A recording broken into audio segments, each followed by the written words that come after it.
Hallo zusammen, das ist ZickZack, unser neuer Combat-Nurflügel. Der passt super zu Kung Fu und allen anderen Combat-Modellen, die wir in den letzten Jahren veröffentlicht haben.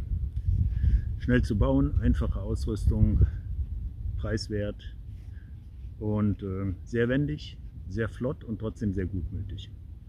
Da braucht ihr einen 40 bis 50 Gramm Motor, einen dreizelligen Lipo mit 700 bis 1300 Milliampere-Stunden und 2 Servos und dann geht's los.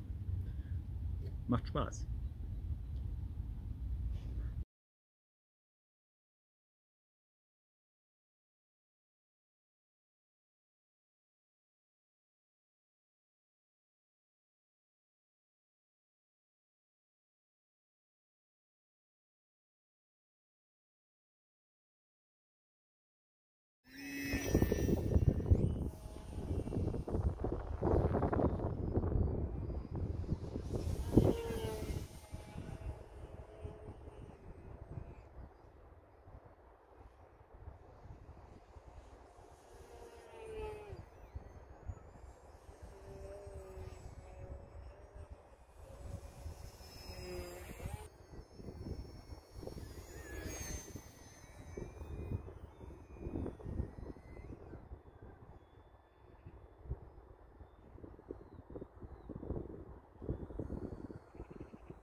Tja, nicht übel.